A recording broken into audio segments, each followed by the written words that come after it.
UP के चुनावी रण में जमकर जाति के जयकारे गूंज रहे हैं। कोई ब्राह्मण सम्मेलन कर रहा है तो कोई ब्राह्मणों को साध रहा है तो कोई पिछड़ों को साध रहा है तो भाईचारे की बात कर अपना हित निकाल रहा है। मतलब ब्राह्मण, दलित और अंगड़ों की होड़ में कोई भी पिछड़ा नहीं दिखना चाहता है और इसी होड़ में सारे जरूरी मुद्दे दरकिनार हो गए हैं। ये रिपोर्ट देखिए और समझिए कि क्या इस बार सिर्फ सम्मेलन से बात बनेगी।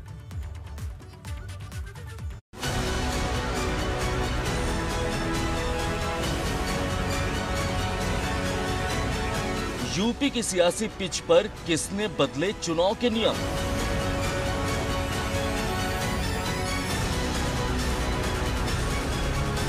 क्या ब्राह्मणों को साध कर मिलेगी यूपी की गद्दी?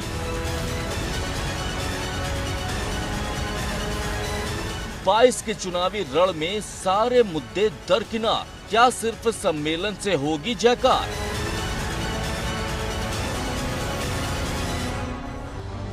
तो क्या मान लिया जाए कि यूपी चुनाव के सारे नियम बदल गए, सारे मुद्दे, सारे नारे सब हवा हवाई हो गए?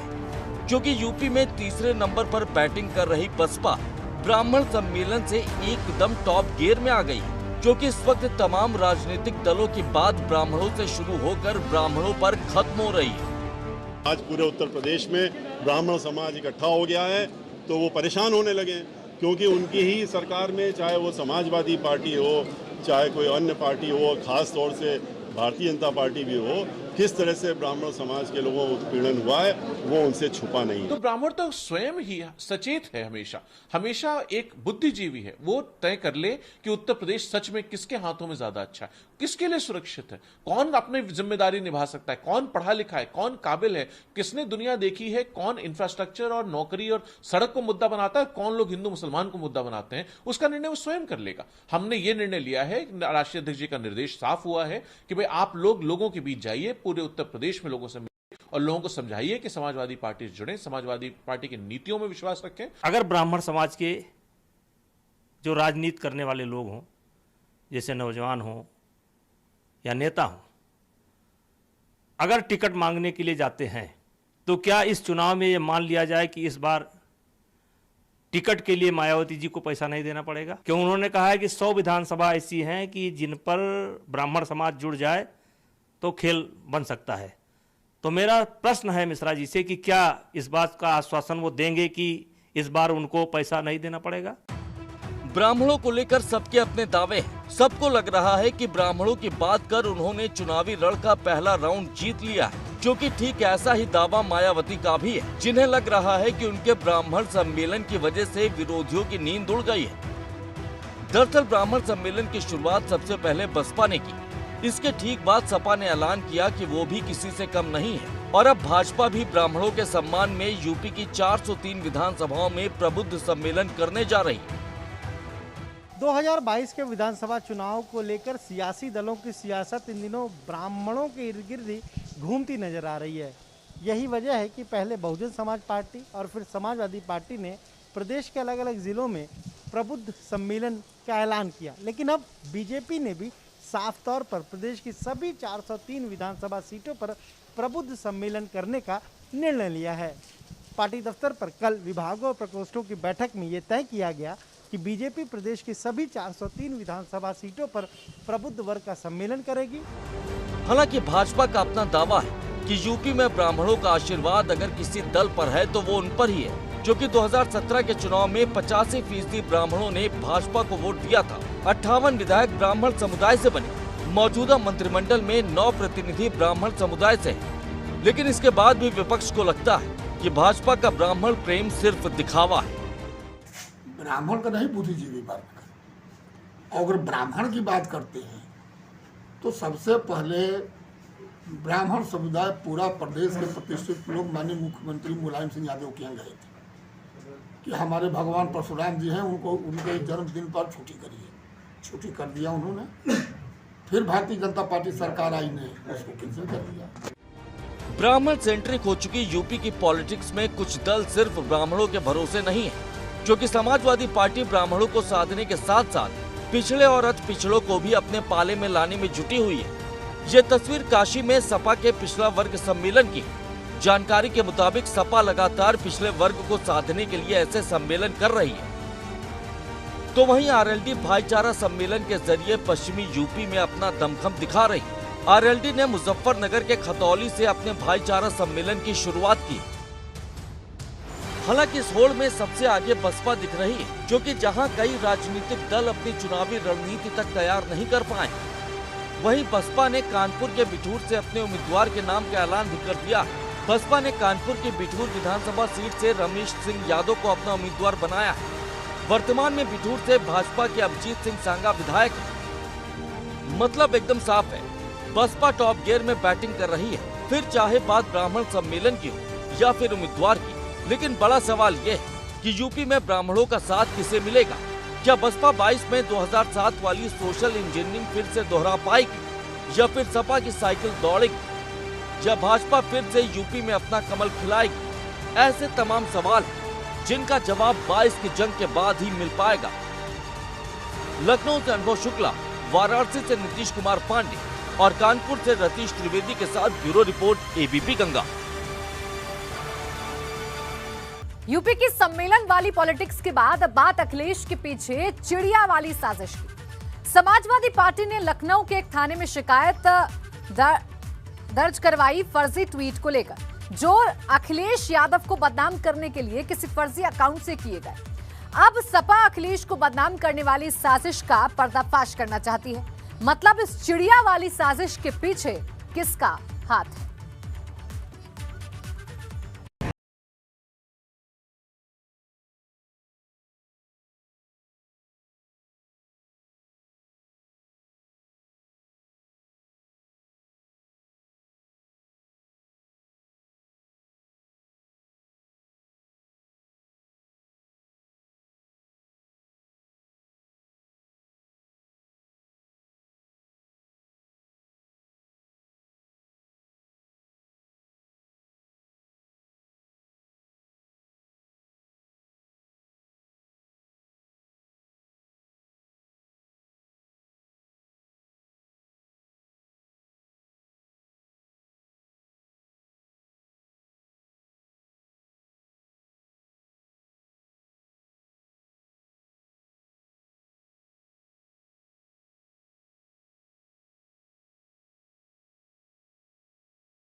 थाने में एफआईआर भी दर्ज कराई है। नरेश उत्तम समाजवादी पार्टी के प्रदेश अध्यक्ष हैं। उनके द्वारा एक तहरीर थाना गौतमपल्ली में दिया गया, जिसमें यह उल्लेखित किया गया है कि सोशल मीडिया पर कुछ लिंक में ये बात सामने आ रही है कि उनके पार्टी के राष्ट्रीय अध्यक्ष श्री अखिलेश यादव को बदनाम करने को उद्देश्य से कुछ उसमें बातें कही गई हैं। उस तहरीर के आधार पर उचित धारा में अभियोग पंजीकृत कर लिया गया है और विवेचना की जा रही है। केस दर्ज होने के बाद मामले की जांच साइबर क्राइम सेल को दे दी गई है, ताकि पता लगाया जा सके कि ये फर्जी ट्विटर अकाउंट चला कौन रहा है। पूर्व मुख्यमंत्री अखिलेश यादव को बदनाम करने के लिए उनके ऑफिशियल ट्विटर अकाउंट से एक फर्जी स्क्रीनशॉट वायरल हो रहा है। इस स्क्रीनशॉट में लिखा है कि अगर समाजवादी पार्टी की सरकार बनती है तो जहां आज राम मंदिर बन रहा है वहां वो बाबरी मस्जिद का निर्माण कराएंगे।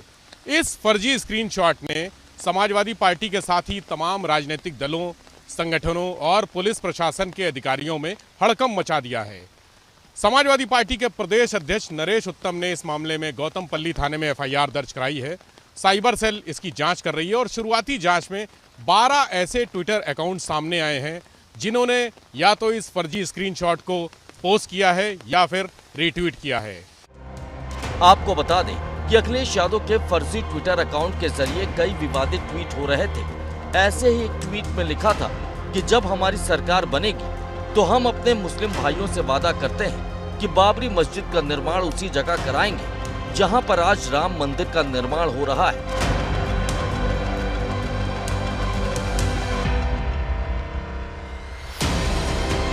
अखिलेश यादव के इस फर्जी ट्वीट को हजारों लोगों ने शेयर भी किया, लेकिन जानकारों की माने तो ये यूपी चुनाव से पहले अखिलेश यादव की छवि को खराब करने की साजिश थी। सबसे बड़ा सवाल ये है कि ये साजिश किसने की? क्या साइबर सेल की जांच में इस ट्वीट का सच सामने आएगा? ऐसे कई सवाल उठ खड़े हुए हैं, जिसका सच समाजवादी पार्टी भी सबके सामने लाना चाहती है। लखनऊ से अनुभव शुक्ला के साथ ब्यूरो रिपोर्ट, एबीपी गंगा। और अब बात एम्बुलेंस के हड़ताली खेल की, जिसको लेकर सरकार ने साफ साफ शब्दों में कह दिया है कि अगर किसी की जान गई तो सीधे जेल होगी। एम्बुलेंस कर्मचारी पिछले 2 दिन से हड़ताल पर हैं, लेकिन ये हड़ताल मरीजों के लिए मुसीबत बनती जा रही है, क्योंकि जिन मरीजों को इलाज के लिए एम्बुलेंस की जरूरत है, उन्हें हड़ताल की वजह से एम्बुलेंस नहीं मिल पा रही है।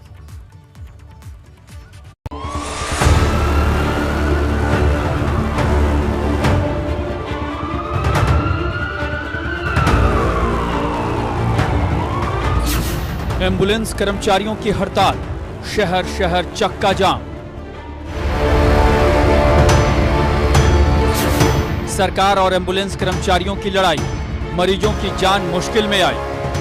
और अगर ड्राइवर में कहीं भी कोई कमी होगा, कोई मृत्यु कहीं भी हो जाता है एम्बुलेंस सेवा के न रहने पर, तो ड्राइवर के ऊपर भी कार्रवाई तत्काल हो जाएगा, एफआईआर हो जाएगा। एम्बुलेंस कर्मचारियों के हड़ताल ने सूबे के हेल्थ सिस्टम पर पूरी तरह से ब्रेक लगा दिया है और अब इसका असर जमीन पर दिखने लगा, क्योंकि पिछले 2 दिनों में एम्बुलेंस कर्मचारी हड़ताल पर हैं, जिससे मरीजों की परेशानी बढ़ने लगी। हमारी मांगें पूरी हो। वहीं सरकार ने कर्मचारियों को चेतावनी देते हुए कहा है कि अगर कोई भी कैजुअल्टी हुई तो सीधे जेल होगी। और जीविका का पुराना आदत है कि वो ट्रिप्स के हिसाब से अगर कहीं आपको एम्बुलेंस का फ़ोन आता है और 15 मिनट में आपको निर्धारित समय के अंदर पहुंचना है, जहां तक एम्बुलेंस आए वहां अक्सर ये लोग आधा घंटा, 1 घंटा, 2 घंटा के बाद पहुंचते हैं, जिसकी वजह से हमने इनके ऊपर बहुत सारे कार्रवाई और पेनल्टी कर चुके हैं। उसी से छूट होके ALS के लिए जो नया टेंडर हुआ था उसमें नई कंपनी आ गई, क्योंकि इनने भाग नहीं लिया, और उस कंपनी को बाधित करने के लिए और उत्तर प्रदेश के ऊपर एक दबाव बनाने के लिए या हम लोग को बदनाम करने के लिए सरकार को इन्होंने अपने यूनियन के माध्यम से एक ऐसा ये तैयार किया, विरोध का स्वर तैयार किया, जिसके वजह से आज ये सब परेशानी हो रही है। उधर एम्बुलेंस कर्मचारी भी आर पार की लड़ाई के मूड में हैं। उनका कहना है कि जब तक उनकी मांगें नहीं मानी जाएगी, हड़ताल यूं ही जारी रहेगी।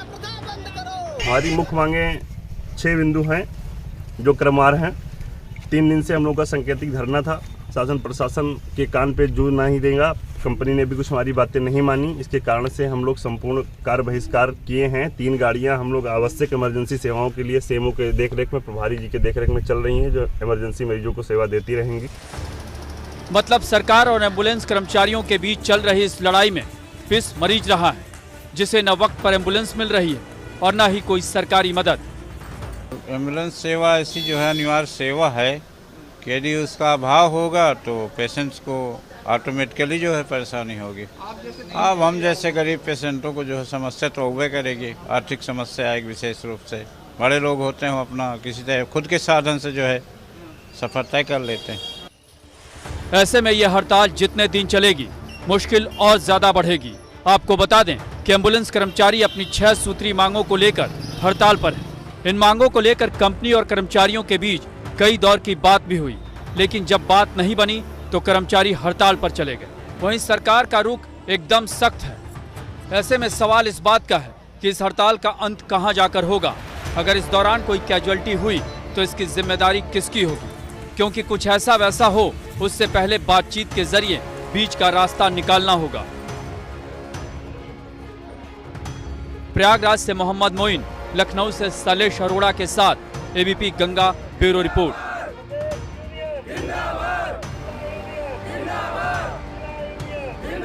और अब बात कर लेंगे आगरा के पानीपत की, जहां बूंद बूंद के लिए अभियान शुरू हो गया है, क्योंकि कहने को तो आगरा स्मार्ट सिटी की कतार में है, लेकिन वही आगरा पिछले 4 दिनों से प्यासा है।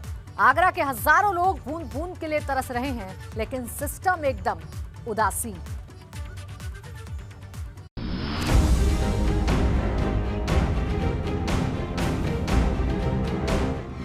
ताज नगरी में पानी का अकाल, जल त्रासदी से बने युद्ध जैसे हालात, पानी की एक बूंद आगरा में बन गई खोज।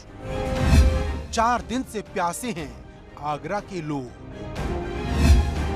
ये स्मार्ट सिटी आगरा है जो अपनी त्रासदी पर आंसू बहा रहा है, क्योंकि यहाँ लाखों की आबादी पिछले कई दिनों से पानी की एक एक बूंद के लिए तरस रही है।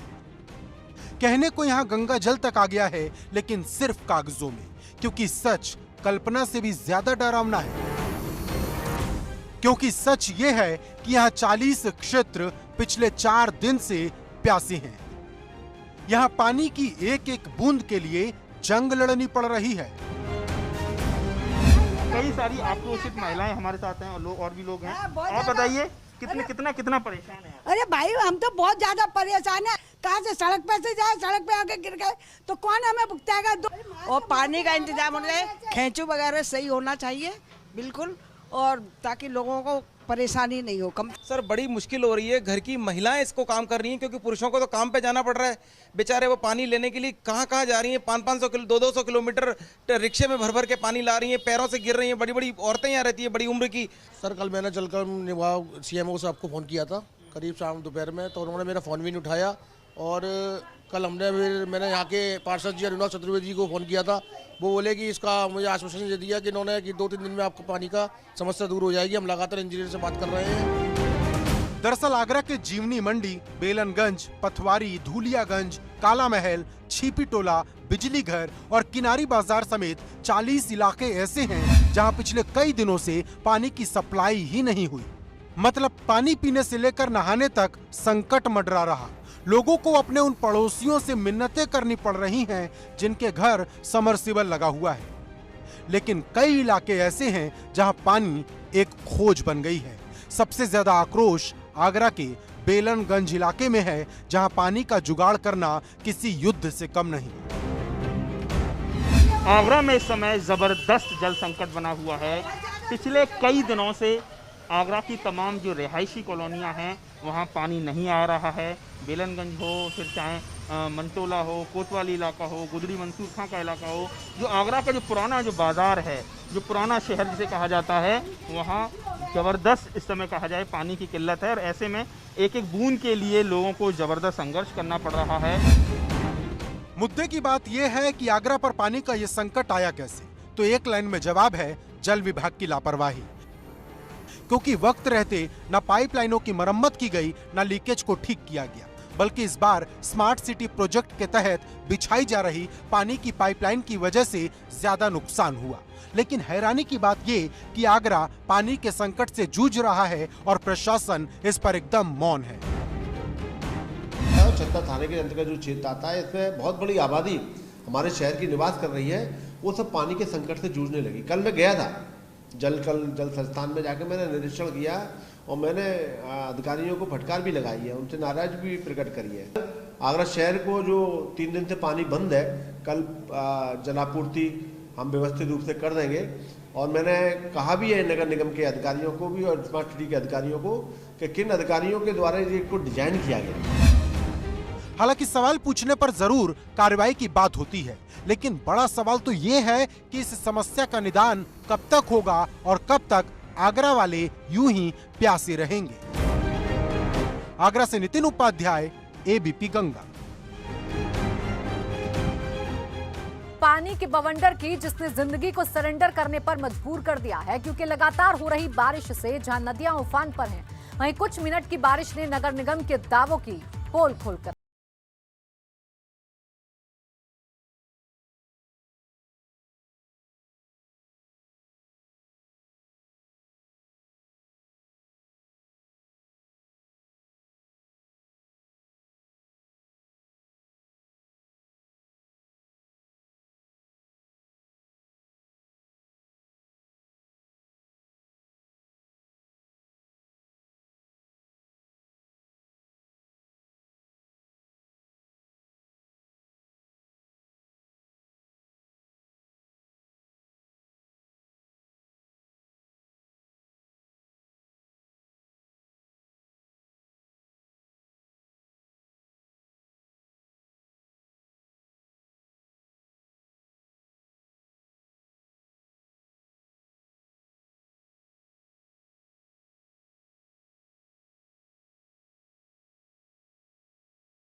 लोग राजस्व के और पुलिस के लोग कर्मी लगातार गश्त कर रहे हैं और आपदा के तहत लोग सतर्क हैं और उस दृष्टिगत हम लोग वाटर लेवल रेगुलर रूप से हम लोग मॉनिटर कर रहे हैं। अभी स्थिति हमारी ठीक है, अच्छी है।